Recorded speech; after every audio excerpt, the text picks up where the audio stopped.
এটা কিন্তু অন্য কারোর বাবা মা বা অন্য কারোর জন্য আমি কেকটা বানাচ্ছিলাম না, এটা ছিল আমার বাবার বার্থডে কেক। তো হ্যালো এভরিওয়ান, আমার আরেকটা নতুন কেকের ভিডিওতে তোমাদেরকে অনেক অনেক ওয়েলকাম। আশা করছি সবাই অনেক ভালো আছো আর আমি অনেক ভালো আছি। তো দেখতেই পাচ্ছ আমি এখানে একটা স্কোয়ার শেপের কেকের মোল্ডে আর কি কেকটা বেক করে নিয়েছিলাম। তো ওটা ছিল কিন্তু 2 পাউন্ডের মোল্ড, বাট আমি 1 পাউন্ড যেহেতু একটু ছড়িয়ে করব কেকটা, যার কারণে আমি 2 পাউন্ডের মোল্ডেই বসিয়েছিলাম। তো যাই হোক, আমি এবার যেরকম যা প্রসেস সবটা করে নিচ্ছি। তো এটা কিন্তু ছিল স্ট্রবেরি ফ্লেভারের ওপর। তো আমি একটু অন্যরকম করতে চেয়েছিলাম, বাট এর আগেও আমি একবার এই ডেকোরেশনটা বানিয়েছি। তো কীরকম হতে চলেছে ডেকোরেশন তোমরা কিন্তু পুরোটা দেখতে থাকো, একটু স্কিপ না করে। আর আমি কিন্তু প্রচুর মানে আমার বাবার যখন বার্থডে কেক কাটছে, দুপুরবেলার খাওয়া দাওয়া সমস্তটা আমি অনেক কিছু ভিডিও ক্লিপ নিয়েছিলাম, সেগুলো আমি ভিডিওতে অ্যাড করেছি, যেগুলো তোমরা লাস্টে দেখতে পারবে আমার কেক বানানো কমপ্লিট হয়ে গেলেই। তো সেই মতো পুরো ভিডিওটা দেখতে থাকো, একটু স্কিপ না করে। আর এটা যেহেতু স্ট্রবেরি ফ্লেভারের কেক ছিল, আমি দিয়ে দিয়েছিলাম স্ট্রবেরি ফিলিং। তো আমি এর আগে কিন্তু স্ট্রবেরি ফ্লেভারটা খাইনি, আসলেই আমার স্ট্রবেরি ফ্লেভারটা একদমই ভালো লাগে না। বাট কিছু কাস্টমার আছে অনেকটা পছন্দ করে, ওরা শুধু স্ট্রবেরি ফ্লেভারটাই অর্ডার করে। তো সেই মতো আমারও মনে হয়েছিল যে এবার একটা স্ট্রবেরি ফ্লেভারটা আর কি টেস্ট করেই দেখা যাক, আর সবাইকেও টেস্ট করানো যাক তো কীরকম লাগে খেতে। আসলেই স্ট্রবেরিটা অতটা আমাদের এখানে চলতি না, যার কারণে অনেকেই পছন্দও করে না। বেশিরভাগ মানুষের কাছে একটা কমেন্টই শুনেছি যে আমার স্ট্রবেরি ফ্লেভারটা ভালো লাগে না। তো আমিও তাদের মধ্যে একজন। বাট কেকটা কিন্তু মোটামুটি ভালোই লাগছিল আমার, যেহেতু আমার স্ট্রবেরি ফ্লেভারটা পছন্দ না, যার কারণে আমার মনে হচ্ছিল। বাট যারা কিন্তু স্ট্রবেরি খেতে ভালোবাসে তাদের আমি শিওর ভালো লাগবেই। তো যাই হোক, দেখতেই পাচ্ছ ফিনিশিং দিয়ে নিয়েছিলাম, অ্যান্ড বাকিটা আমি অফ ক্যামেরাতেই করে নিয়েছিলাম, একটা ব্লু শেডের নিচে আর কি দিয়ে দিয়েছিলাম। দেন আমি 3টে পাইপিং ব্যাগে 3 রকম নজেলের মধ্যে ক্রিম নিয়ে নিয়েছিলাম, 3 রকম কালারের। তো সেই মতো আমি একটা একটা করে বসিয়ে দিচ্ছিলাম। আমি কিন্তু কোনো ডিজাইন দেখে করছি না, আমার জাস্ট যেখানে যেটা মনে হচ্ছে আমি বসিয়ে দিচ্ছিলাম। অ্যান্ড কেকের লুকটা কিন্তু ফাইনাল খুব সুন্দর এসেছিল। যদিও আমি সেই রকমভাবে কেকের ছবি বা ভিডিও করতে পারিনি, তো যেটুকু আমি নিয়েছি তোমাদের সঙ্গে দেখালাম, তোমাদের সঙ্গে শেয়ার করে নিলাম।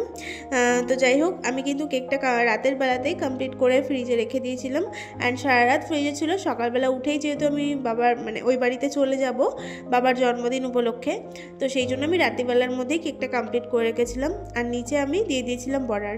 নিচে বর্ডার দেওয়ার কথা ছিল না, বাট যেহেতু ক্রিমটা বেঁচে ছিল, আমি 2টো নজেল দিয়েই দুটো করে দাগ দিয়ে আমি বর্ডারটা দিয়ে নিয়েছিলাম।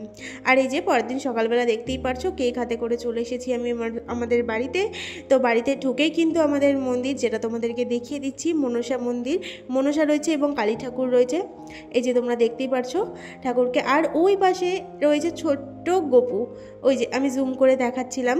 তো আমার সঙ্গে সঙ্গে কিন্তু তোমরাও দর্শন পেয়ে গেলে সবার। তো যাই হোক, তারপরে চলে এসেছিলাম রান্নাবান্নার দিকে। আমি কিন্তু 80% রান্নাই আমি করেছিলাম। তো দেখতেই পাচ্ছ এখানে মাছ ভেজে রেখেছিলাম, আর এখানে হচ্ছে পনিরের তরকারি হবে। তো আমার বাবা যেহেতু সুগার পেশেন্ট, সেই মতোই কিন্তু রান্না বান্না চলছে হালকা পাতলা। তো সেই মতোই যে ওখানে পনির ভাজা রয়েছে, মাছটা ভাজা রয়েছে, মাছের মাথা দিয়ে মুগ ডাল হবে সেই জন্যে। আর এই যে দেখতে পাচ্ছ ভাতটা কিন্তু মা আগেই বসিয়ে দিয়েছিল, ভাতটা হয়ে গেছে। চাটনিটাও মা করে নিয়েছিল, আর পায়েসটা কিন্তু আমিই করেছিলাম, বাদ বাকি সব রান্না আমিই করেছিলাম, শুধু চাটনিটা আর ভাতটা মা বসিয়ে দিয়েছিল। তো যাই হোক, এই যে আমি কেকটা এনে ফ্রিজে ঢুকিয়ে দিয়েছি, কারণ এখন যা গরম পড়েছে বাইরে রাখা পসিবলই না। তো সেই মতো আমি ফ্রিজে রেখে দিয়েছিলাম কেকটা। আর সেই দিন আমার একটা ছোট্ট কেকের অর্ডার ছিল, যেটা আমি ওই বাড়ি নিয়ে চলে গিয়েছিলাম, ওখান থেকেই কাস্টমার এসে নিয়ে গিয়েছিল। তো যাই হোক, লাস্ট আমি চলে এসেছি থালা সাজাতে। তো এইভাবে কিন্তু আমি কখনোই ফুল দিয়ে সাজাই না, বাট অনেককেই দেখি সাজাতে। তো সেই মতো আমাদের পাশেই এরকম ফুলের গাছ ছিল, জন্য আমি তুলে নিয়ে চলে এসেছি অ্যান্ড একটু সুন্দর করে সাজিয়ে দিলাম। আর এই যে দেখতে পাচ্ছ মাছের মাথা দিয়ে ডাল, পনিরের তরকারি, মাছ, আর রয়েছে চাটনি, পায়েস, মিষ্টি ছাড়া পায়েস, আর 2টো সুগার ফ্রি মিষ্টি, আর 5 রকম ভাজা, আর ভাত যেটা থাকে। তো সুগার পেশেন্টের খাবার, যেটা আগেই বললাম, হালকা পাতলা সিম্পলের মধ্যে। আর এই যে আমার বাবু চলে এসেছে আমার দেওয়া জামা প্যান্টটা পরে খেতে বসে পড়েছে। আমি কিন্তু প্রত্যেক বছরই বাবুর জন্য কিছু না কিছু করি। হয়তো আগে যখন কেক বানাতাম না, তখন দোকান থেকে একটা ওই 3 টাকা 5 টাকা দামের যে কেকগুলো হয় সেগুলো এনে পর্যন্ত আমার বাবাকে উইশ করতাম। প্রত্যেকটা বছরই আমি বাবাকে কেক দিয়েছি। এখন হয়তো কেক বানাতে শিখেছি, যার জন্য নিজে বানিয়ে আনি। বাট যখন কেক বানানো শিখতাম না, তখন দোকান থেকে, যখন বড় হয়েছি দোকান থেকে কিনেছি। তার আগে যখন একদমই ছোটো ছিলাম তখন কিন্তু ওই 5 টাকা দামের যে কেকগুলো হয় ওগুলো নিয়ে এসে আমি বাবাকে উইশ করেছি, আমার মনে আছে। তো প্রত্যেক বছরই আমি কিছু না কিছু করার চেষ্টা করি বাবার জন্মদিন উপলক্ষে।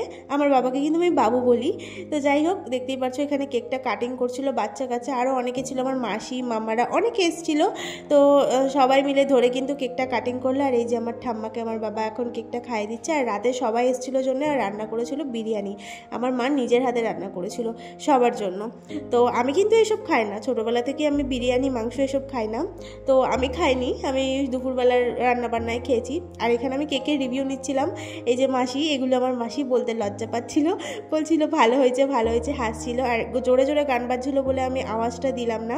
তো যাই হোক, তোমাদের তো কেকের লুকটাই দেখালাম না। তো এই ছিল কেকের ফাইনাল লুক। কেমন লাগলো আজকের পুরো ভিডিওটা একটা ছোট্ট কমেন্ট করে জানিও। দেখা হচ্ছে নেক্সট ভিডিওতে। আজকের মতন টাটা।